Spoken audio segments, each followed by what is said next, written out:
Bismillahirrahmanirrahim. Assalamualaikum warahmatullahi wabarakatuh. Bismillah. Innal hamdalillah nahmaduhu wa nasta'inuhu wa nastaghfiruh wa na'udzu billahi min shururi anfusina wa sayyiati a'malina. May yahdihillahu fala mudilla lahu wa may yudlil fala hadiya lahu.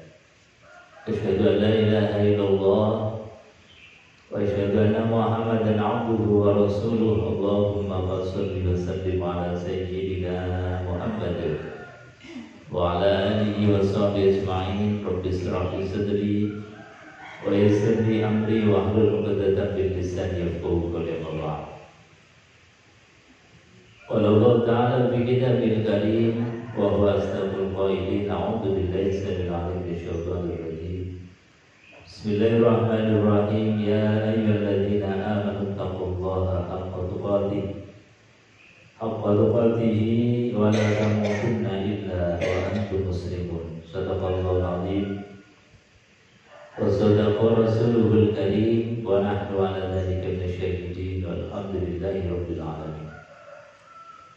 Hadirin jamaah salat subuh rahimakumullah. Alhamdulillah, pagi hari ini kita masih diberikan nikmat spesial dari Allah Subhanahu wa taala, yaitu bisa berjumpa dengan Allah melalui salat kita. Salat ini merupakan nikmat tertinggi yang Allah berikan kepada kita, sehingga patutlah kita bersyukur biqaulina alhamdulillahirabbil alamin. Kedua kalinya salawat dan salam kita haturkan kehadiran baginda Nabi Muhammad sallallahu alaihi wasallam, uswah teladan kita yang kita contoh setiap ucapan dan perbuatan beliau. Maka dengan kita mengikuti beliau baginda Rasulullah sallallahu alaihi wasallam, insyaallah kita akan menjadi manusia pilihan Allah dunia dan akhirat. Amin ya rabbal alamin. Jemaah yang dimuliakan Allah Subhanahu wa taala, alhamdulillah pada hari ini adalah hari yang luar biasa. Ini hari Arafah, di mana kemarin saudara-saudara kita yang berada di padang Arafah sedang berwukuf menjadi duyufur rahman, tamunya Allah Subhanahu wa taala. Dan katakan Nabi Muhammad SAW, hari Arafah itu hari di mana doa-doa kita diangkat oleh Allah Subhanahu wa taala. Dengan kita berpuasa, dengan kita melaksanakan ketaatan kepada Allah, maka insya Allah kita akan mendapatkan keutamaan Yaumul Arafah pada hari ini. Dan insya Allah kita besok akan melaksanakan Idul Adha dan juga melaksanakan perintah kurban sebagaimana yang dicontohkan oleh baginda Nabi Muhammad SAW. Bapak Ibu hadirin, kita lanjutkan kajian tafsir Al-Quranul Karim masih pada surat Al-Baqarah. Sekarang di ayat yang ke-43. Di ayat ini masih ada kaitan munasabah dengan ayat-ayat sebelumnya, yaitu ketika Allah memberikan satu peringatan kepada kaum Bani Israel, wala talbisul haq, jangan mencampur adukan yang hak, jangan mencampur adukan kebenaran, atau jangan menyamarkan kebenaran dengan kebatilan. Ini adalah satu peringatan dari Allah Subhanahu wa taala, karena di antara kebiasaannya orang-orang Bani Israel itu menyamarkan kebenaran. Jadi kebenaran itu kemudian disisip-sisipkan dengan kebatilan. Kebenaran itu kemudian disamar-samarkan sehingga antara kebenaran dan kebatilan itu tasyabuh. Tasyabuh itu sudah mulai serupa, sehingga tidak ada mutafarik atau pembedanya mana yang benar, mana yang salah. Nah, ini adalah satu kebiasaan dari kaum Bani Israel yang tidak boleh ada di dalam diri seorang muslim. Muslim itu yang hak katakan hak, walau kana murran, meskipun dalam menyampaikan hak itu kadang-kadang pahit. Nah, ini muslim. Jadi hak ya hak, batil ya batil. Jangan yang hak disamar-samarkan, yang batil kemudian dipoles-poles jadi hak. Ini adalah satu peringatan dari Allah Subhanahu wa taala sekali lagi agar kita tidak sama kasusnya dengan orang-orang kaum Bani Israil. Kemudian di ayat ini Allah perintahkan kepada kaum Bani Israil, "Shallu ma'al musallina Muhammadin." Wahai kaum Bani Israel, berimanlah dan sholatlah bersama dengan Nabiullah Muhammad SAW. Artinya apa? Disuruh untuk iman. Maka di ayat ini Allah perintahkan wa aqimus shalah wa atuz zakah warka'u ma'ar raki'in. Wa aqimus shalah, dan dirikanlah sholat. Kalimat diksi yang Allah ambil, yang Allah pakai itu kalimat aqimu. Kata para ahli tafsir, aqimu berbeda dengan af'alu. Aqimu itu artinya mendirikan sholat, sedangkan af'alu melaksanakan sholat. Jadi melaksanakan sholat beda dengan mendirikan sholat. Apa makna aqimu? Makna aqimu itu kata para ahli tafsir menjelaskan bahwasanya aqimu itu adalah melaksanakan sholat dengan prepare, dengan persiapan yang matang, dengan pelaksanaan yang sempurna, dan juga ada asar atau bekasnya setelah kita melaksanakan sholat. Nah, itu namanya aqimu. Beda dengan af'alu, itu sekedar melaksanakan. Mungkin prepare-nya, persiapannya juga asal-asalan, ketika pas melaksanakannya juga aras-arasan, ketika habis sholat belas nggak ada bekasnya sama sekali. Itu namanya af'alu. Maka yang dikehendaki oleh Allah, yang diperintahkan oleh Allah adalah aqimu. Aqimu maknanya ketika kita mau melaksanakan sholat harus persiapan dengan sungguh-sungguh. Makanya dalam sholat ada yang disebut sebagai syaratnya sholat. Syartun min syurutis sholat, syarat daripada syaratnya sholat. Di antaranya adalah kita harus suci badan, pakaian, dan tempat dari najis. Kemudian kita harus satrul aurat, menutup aurat. Kemudian kita mustaqbilal kiblat, menghadap ke arah kiblat. Kemudian kita qiyam, berdiri bagi yang mampu ketika sholat wajib. Itu namanya syarat. Jadi kalau ada orang mampu untuk berdiri tetapi sholat wajibnya sambil duduk, ini tidak memenuhi syarat. Ini namanya syarat. Jadi persiapannya, prepare-nya harus benar. Dengan kita bersuci baik dari hadas besar maupun hadas kecil. Hadas besar dengan kita mandi, hadas kecil dengan kita berwudu.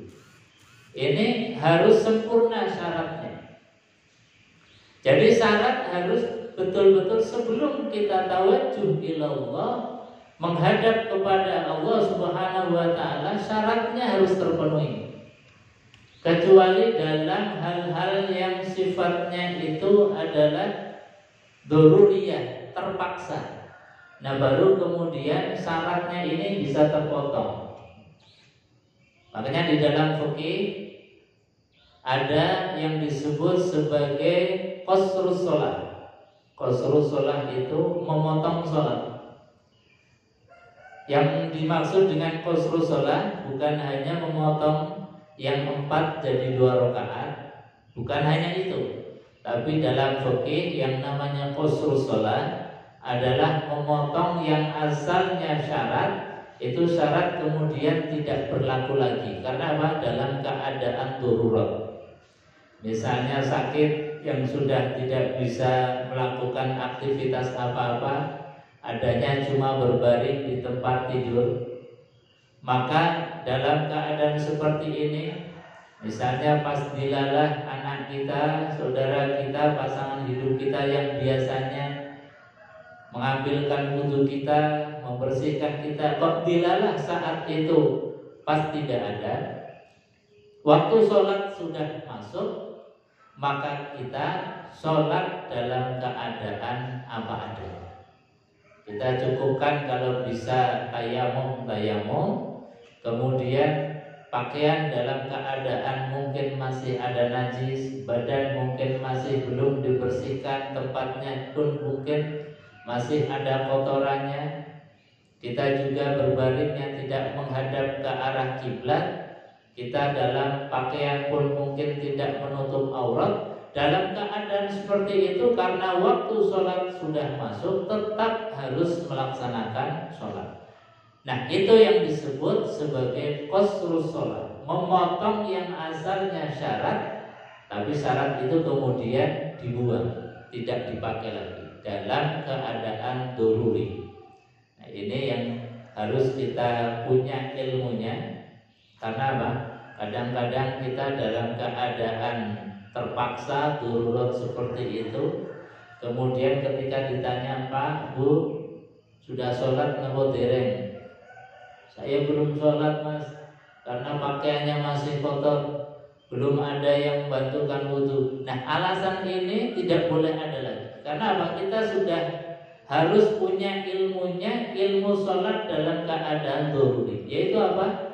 Yang asalnya syarat, maka syaratnya kemudian terpotong, tidak dipakai lagi. Syarat itu dipakai manakala kita dalam keadaan normal, bisa beraktivitas untuk ganti pakaian, bisa aktivitas untuk membersihkan diri, bisa aktivitas untuk mengambil wudhu, bisa aktivitas untuk berdiri. Nah, orang yang normal maka harus sholatnya itu sesuai dengan syaratnya. Nah, Ustaz, gimana kalau misalnya kemudian pas sakit gak bisa sholat secara syarat yang sempurna, kemudian diberikan kesembuhan oleh Allah Subhanahu wa Ta'ala? Nah, kalau kemudian kita diberikan kesembuhan, itu para ulama ikhtilaf di dalam memberikan status hukum, apakah ketika kita diberikan kesembuhan oleh Allah itu harus mengulang sholat yang dalam keadaan sakit, yang ketika itu syaratnya belum terpenuhi secara sempurna, atau tidak. Nah, dalam mazhab Imam Syafi'i ini i'adatus sholat, harus mengulang sholat. Karena apa? Sholat yang kita laksanakan ketika sakit itu belum memenuhi standar syarat sahnya sholat. Sedangkan Imam Ahmad itu memberikan pendapat hukum bahwasanya nggak usah diulang, karena saat kita sholat dalam keadaan sakit itu adalah rukhsah, pemberian hadiah dari Allah, sehingga ya sudah tidak usah kemudian kita ulang. Karena pas memang waktu itu Allah berikan nikmat sakit yang tidak bisa kita apa-apa, sehingga sholatnya ya dalam keadaan daruri atau darurat. Nah, ini jadi pilihan kita, apakah i'adah, mengulang, atau mencukupkan dengan sholat yang qasrus sholat tadi. Ini yang penting adalah punya dasar logika berpikirnya, sehingga kita mantap di dalam menetapkan ibadah kita. Nah, itu namanya sholat. Prepare-nya adalah syarat yang sempurna. Kemudian dilaksanakan dengan yang namanya arkanus sholat. Ruknun min arkanis sholahnya harus jelas, harus dilakukan dengan sempurna. Apa itu rukun? Rukun itu sesuatu yang dilakukan ketika sedang sholat. Kalau syarat itu adalah sesuatu yang harus dilakukan sebelum sholat.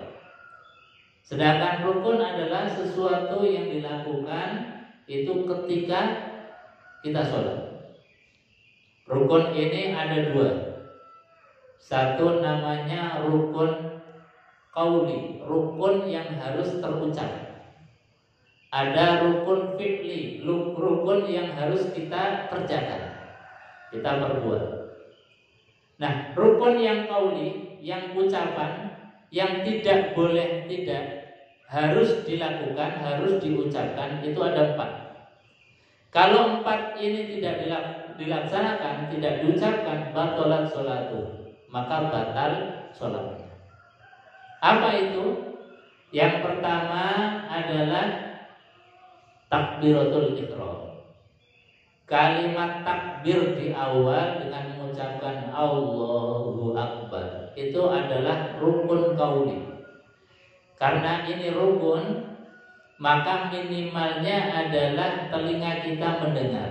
Jadi mulut kita ini jadi mengucapkan, bergerak, tidak kemudian diam di batin. Nah, ini nggak cukup. Karena apa? Karena takbiratul ihram itu adalah ruknun min arkanis sholat, tidak boleh dibatin kalimat takbir yang pertama. Kalau takbir intikal, takbir perubahan gerak dari mulai berdiri ke ruku, kemudian dari i'tidal ke sujud, sujud ke duduk, duduk ke sujud yang kedua sampai kemudian berdiri lagi, itu namanya takbir intikal. Itu dalam hati boleh, kecuali imam, karena imam untuk menggerakkan agar makmum itu mengetahui, maka dikeraskan. Tapi yang menjadi rukunnya sholat adalah takbiratul ihram. Minimal telinga kita itu mendengar, tidak boleh dibatin. Yang kedua, rukun qauli adalah qiraatul Fatihah, membaca surat Al-Fatihah. Ini juga harus terucap, nggak boleh dibatin. Jadi Kanjeng Nabi kalau membaca Fatihah, ini janggutnya sampai bergerak-gerak. Artinya apa? Menandakan bahwa Nabi itu memang membaca, bukan membatin. Karena suratul Fatihah itu ruknun min arkanis sholat, rukun daripada rukun sholat. Ustaz, apakah kalau kita sholat jahriyah, sholat yang dibaca keras, maghrib, isya dan subuh, apakah makmum itu membaca Fatihah atau tidak? Nah, dalam pandangan Imam Syafi'i itu meskipun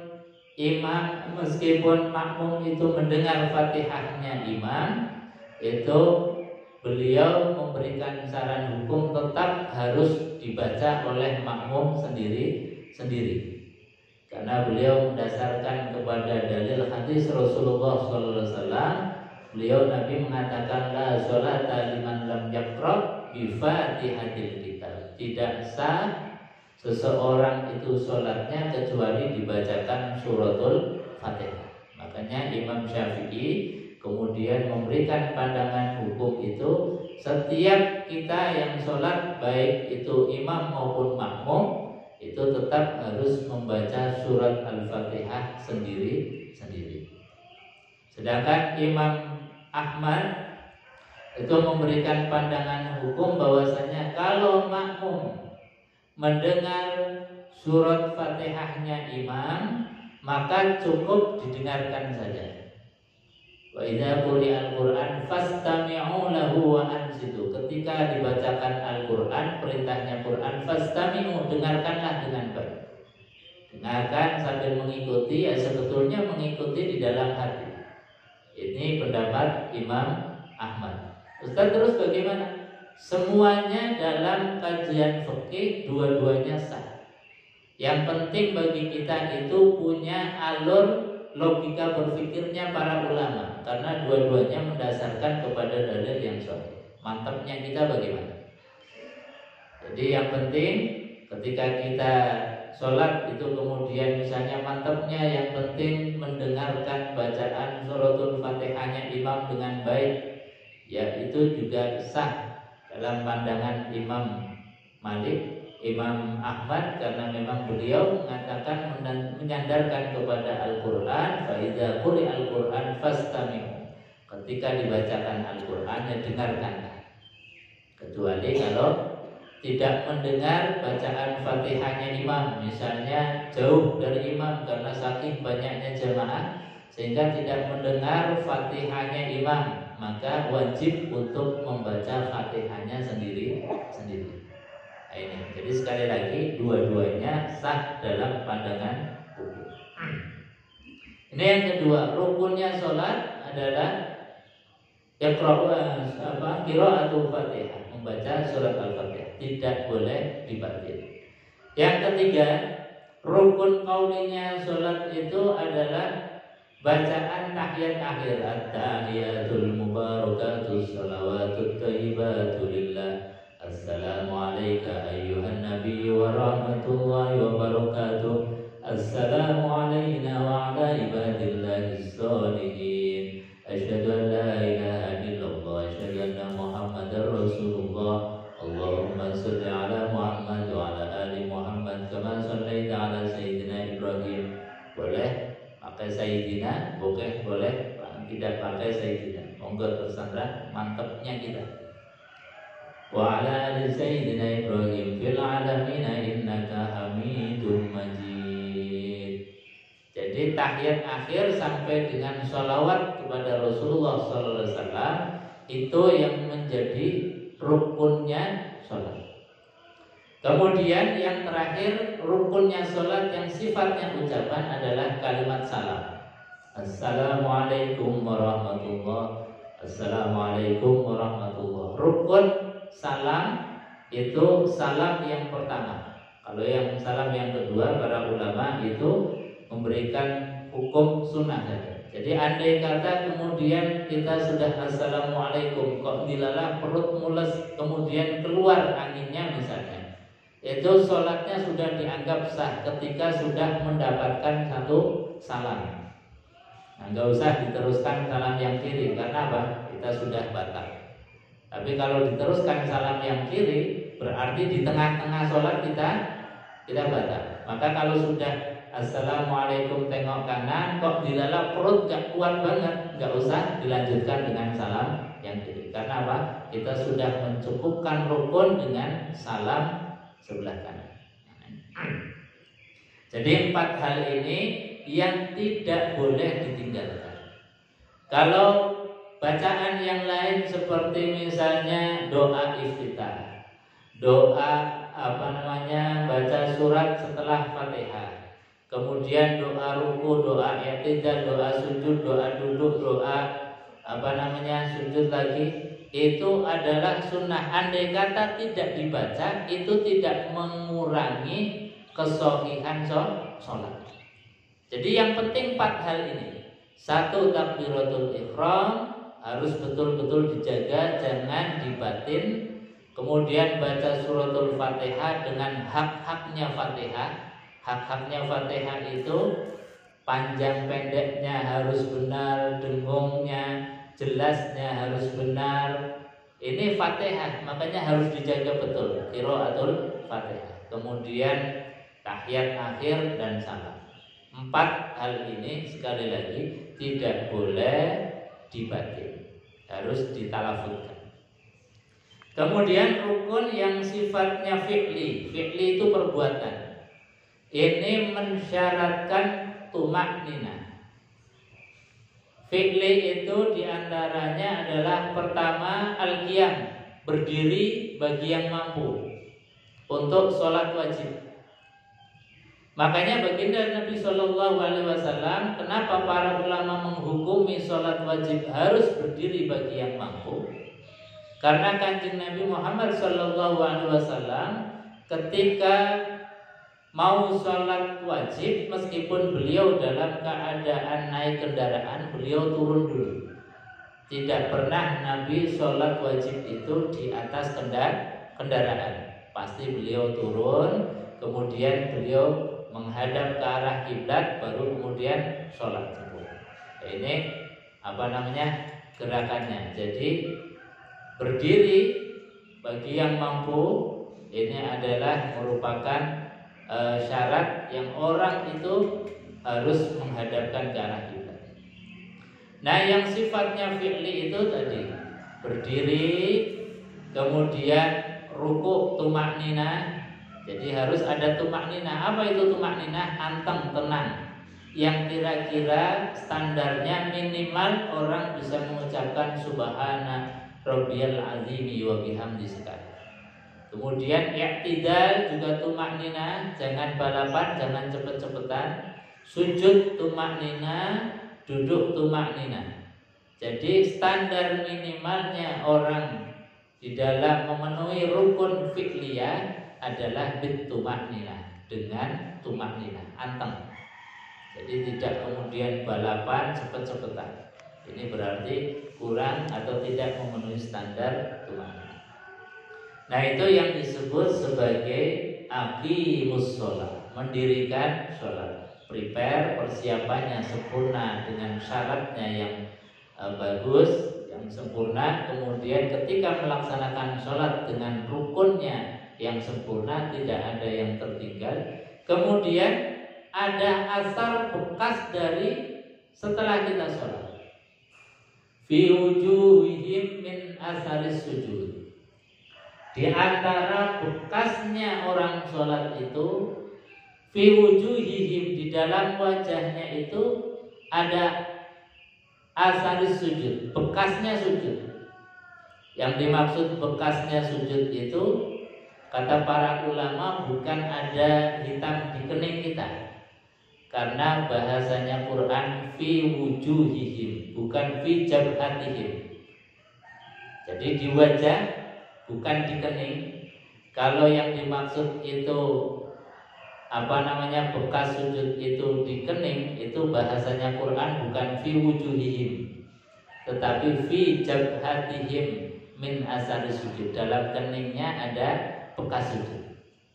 Tapi di Quran Allah mengatakan fi wujuhihim, di dalam wajahnya ada bekas sujud. Bukan berarti kemudian wajahnya harus hitam, enggak. Tapi nurun min asari sujud, ada nur cahaya dari bekasnya sujud. Orang yang sujud itu secara biologis kita itu pasti wajahnya akan menjadi bersinar dan segar. Kenapa? Karena sirkulasi daripada darah, sirkulasi daripada oksigen itu sempurna. Tapi kalau orang tidak pernah meletakkan kepalanya, wajahnya ke tempat yang rendah, itu sirkulasi darahnya itu enggak sempurna. Nah, dengan sirkulasi darah itu wajah akan tampak sumringah, segar. Karena apa? Sirkulasi tadi secara biologis. Secara ruhaniyah, orang yang bersujud itu pasti diberikan oleh Allah satu puncak kegembiraan. Karena apa? Karena sholat, lebih-lebih dalam keadaan posisi sujud, itu adalah posisi yang paling dekat kita dengan Allah Subhanahu wa ta'ala. Posisi antara hamba dengan sang Khalik tidak ada jarak. Itu dalam keadaan sujud. Makanya orang yang sujud itu sebagai bukti kita sebagai hamba, sebagai Abdullah. Dan Abdullah atau hambanya Allah adalah status tertinggi seorang manusia, status tinggi paling tinggi dari makhluk terhadap Allah Subhanahu wa ta'ala. Itu posisi dalam keadaan Abdullah. Makanya baginda Rasulullah SAW ketika Isra dan Mi'raj, itu yang beliau bawa statusnya bukan status kenabian, bukan status kerasulan, tetapi status untuk bertemu dengan Allah adalah membawa status kehambaan. Disebutkan di dalam Al-Quran, Subhanalladzi asra bi 'abdihi lailan minal masjidil harami ilal masjidil aqsa alladzi barakna haulah linuriyahu min ayatina innahu huwas samiul basir. Kata Allah, Subhanalladzi asra bi 'abdihi, Maha suci Allah yang telah memperjalankan hambanya. Bukan subhanalladzi asra bi nabiyhi atau subhanalladzi asra bi rasulihi. Maka sekali lagi, status kita ketika ingin bertemu dengan Allah, bawalah status kehambaan. Dan status kehambaan ini dibuktikan dengan sujud kita kepada Allah Subhanahu wa taala. Jadi sujud kita ini adalah status dan posisi tertinggi, tidak ada sekat, tidak ada jarak dengan Allah Subhanahu wa taala. Dan ini nikmat tertinggi. Nikmat tertinggi itu adalah sujud. Nikmat tertinggi itu adalah sholat. Bahkan sholat kita ini nikmatnya melebihi daripada nikmatnya surga. Sekali lagi, nikmat sholat ini sejatinya adalah nikmat tertinggi yang melebihi daripada nikmatnya surga. Kenapa? Karena sholat itu kita sedang berduaan dengan Allah, berhadapan dengan Allah, tawajjuh ilallah. Dan itulah puncak daripada puncak kenikmatan. Makanya ketika orang berpuasa itu Kanjeng Nabi Muhammad SAW tidak memberikan motivasi iming-iming orang yang berpuasa itu dengan surga. Iming-imingnya orang yang berpuasa yang disampaikan oleh Kanjeng Nabi, liso ini farhatan. Bagi orang yang berpuasa itu ada dua kenikmatan besar. Kenikmatan tertinggi apa itu? Inda iftar. Kenikmatan pertama adalah ketika berbuka. Kenikmatan yang kedua kata baginda Rasulullah SAW, inda liqa'i rabbi. Ketika berjumpa dengan Allah Subhanahu wa taala. Itu puncak daripada puncak kenikmatan orang yang berpuasa. Orang berpuasa enggak lagi diiming-imingi surga. Karena apa? Nikmatnya surga itu sejatinya nikmat yang rendah. Masih kalah dengan nikmat inda liqa'i rabbi. Nikmat ketika berjumpa dengan Allah Subhanahu wa taala. Dan sholat itu sejatinya kita sedang inda liqa'i rabbi. Cuma kita kadang-kadang kurang merasakan nikmatnya sholat. Maka yang perlu kita tetap berjuang adalah belajar melatih diri menikmati sholat kita. Karena sholat sedang berduaan, berjumpa dengan Allah Subhanahu wa taala. Dan itu adalah puncak daripada puncak kenikmatan. Makanya ada wali Allah itu ketika mau dimasukkan ke dalam surga, ini cerita bahwasanya dia nanya, di surga ada sholat nggak? Kalau di surga nggak ada sholat, saya nggak mau masuk ke surga. Kenapa tanya di surga ada sholat atau enggak? Karena dia sudah merasakan nikmatnya berduaan, berjumpa dengan Allah Subhanahu wa taala. Kalau di surga nggak ada sholat, berarti kita sedang ada jarak dengan Allah Subhanahu wa taala. Dininabubukan dengan nikmatnya surga, ada bidadari, ada macam-macam, sehingga apa? Lupa dengan Allah. Padahal ada puncak daripada puncak kenikmatan, yaitu apa? Inda liqa'i rabbi. Berjumpa dengan Allah Subhanahu wa taala. Wujuhu yawma idzin nazira ila rabbika nazira. Wujuhu yawma idzin nazira. Di hari di mana di surga, di antara puncak kenikmatan adalah melihat nur zatiyah Allah Subhanahu wa taala. Maka nikmat-nikmatnya surga ketika sudah diperlihatkan nur cahayanya Allah, sudah enggak ada keinginan lagi untuk menikmati nikmatnya surga. Karena apa? Sudah dihidangkan dengan berduaan dengan Allah, diperlihatkan dengan nur cahayanya Allah Subhanahu wa taala. Maka sekali lagi kita ini hendaknya Kita punya rasa, membangun rasa nikmat tertinggi adalah bisolah, dengan sholat kita. Itu diantara yang namanya fi wujuhihim min asari sujud, ada bekas sujud kita. Dan di antara bekas sujud kita disampaikan di dalam Al-Qur'anul Karim, inna sholata tanha 'anil fahsya'i wal munkar.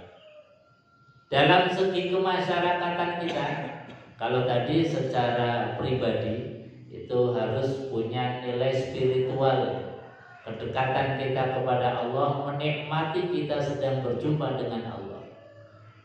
Tapi bukan hanya itu, min asari sujud itu juga harus dilihat dari segi kontekstual sosial kita dalam kemasyarakatan. Yaitu apa? Sholat harus bisa membangun sebuah peradaban.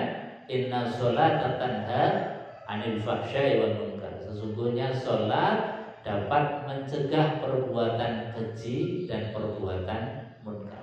Ini adalah asarus sholat, bekasnya sholat. Maknanya apa?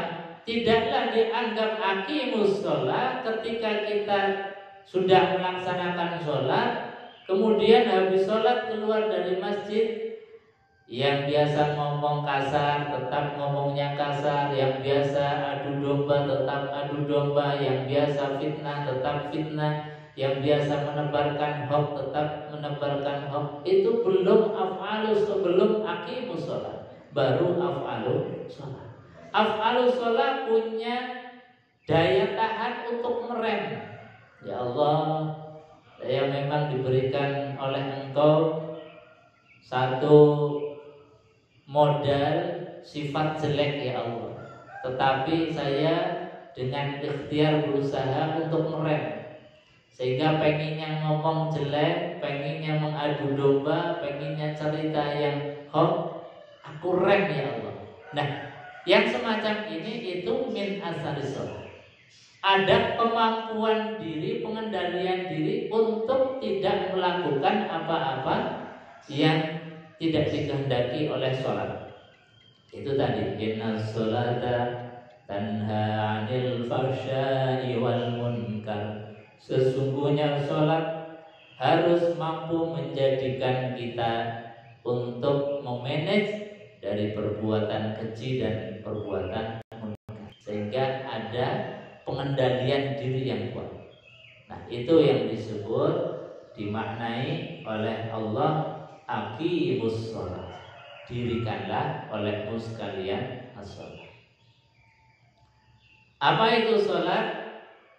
As-sholatu lidzikri. Sholat itu adalah dalam rangka mengingat Allah Subhanahu wa ta'ala, mensyukuri apa yang diberikan Allah. Makanya kita di dalam sholat itu isinya alhamdulillah, isinya matur suwun, terima kasih. Setelah kita mengagungkan Allah, Allahu Akbar, itu kita membaca doa iftitah, kabira walhamdulillahi katsira wa subhanallahi bukratan wa asila, inni wajjahtu wajhiya lilladzi fatara samawati wal arda hanifan musliman wa ma ana minal musyrikin. Habis itu Fatihah. Isinya cuman memuji Allah, isinya menyanjung Allah. Tutup.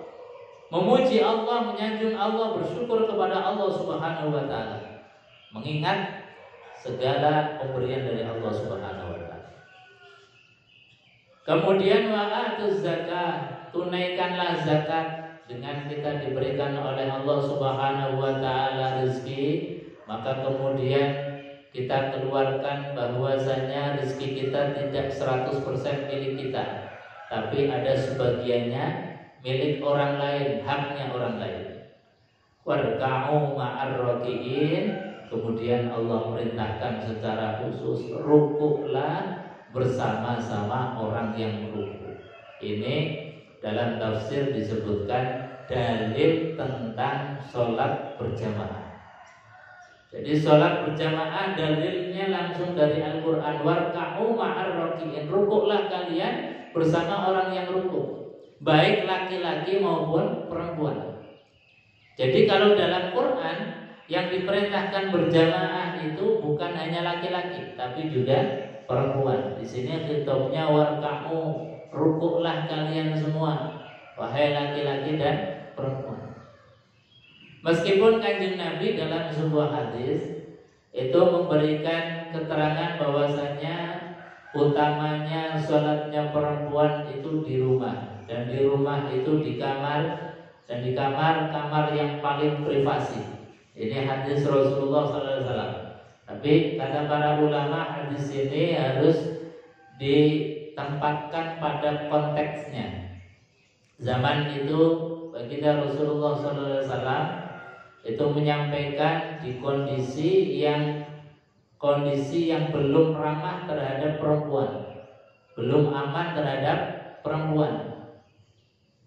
Maka elatul hukminya, kenapa Nabi itu kemudian melarang perempuan untuk sholat berjamaah di masjid, sholatnya di rumah? Karena memang ditakriman nisa, dalam rangka memuliakan, menjaga kehormatan perempuan.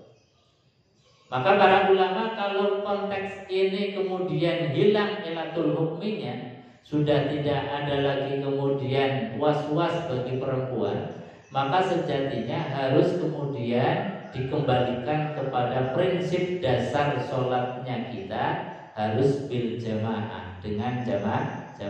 Apalagi misalnya ibu-ibu berangkat sama suami, berangkat sama anak, tidak ada lagi fitnah, tidak ada lagi kekhawatiran tentang adanya pelecehan dan lain sebagainya, maka harusnya dikembalikan kepada dalil dasarnya Quran untuk sholat, itu apa? Warka'u ma'ar roki, sholatlah, rukuklah bersama-sama, berjamaah bareng-bareng dengan orang yang rukuk. Nah, ini dalil sekali lagi untuk sholat berjamaah baik laki-laki maupun perempuan. Makanya ketika ada larangan perempuan untuk sholat berjamaah, itu Umar langsung pulang ke rumah kemudian melarang istrinya untuk berjamaah bersama Rasulullah SAW. Maka kemudian Umar melaporkan kepada Nabi Muhammad SAW, wahai kanjeng Nabi, istriku kok nggak mau, tak larang untuk berjamaah di masjid bersama engkau wahai Rasulullah. Gimana Rasulullah? Maka dijawab oleh Rasulullah, wahai Umar, kamu nggak usah khawatir, nggak ada yang berani dengan istrimu. Jadi istrinya Umar itu orang yang paling garang, galaknya luar biasa. Umar yang jagoan begitu, itu masih kalah dengan istrinya. Makanya nggak ada yang berani dengan istrinya Umar. Maka kanjeng Nabi biarkan. Artinya apa? Pelarangan Nabi terhadap perempuan untuk berjamaah di masjid itu dilihat dari ilatul hukminya. Ketika ada kekhawatiran untuk terjaganya kehormatan, adanya fitnah, maka yang utama adalah di rumah. Tetapi ketika kekhawatiran itu sudah tidak ada, yang utama adalah kembali kepada dasar perintahnya Quran, warka'u ma'ar roki, rukuklah, sholatlah berjamaah bersama-sama dengan orang yang rukuk dan sujud. Hadirin jamaah yang dimuliakan Allah, saya kira itu untuk kajian pagi hari ini. Mudah-mudahan ada manfaatnya. Sebelum ditutup, mungkin sebagai penyempurna kajian, barangkali ada yang mau menambahkan atau ditanyakan, monggo kalau ada.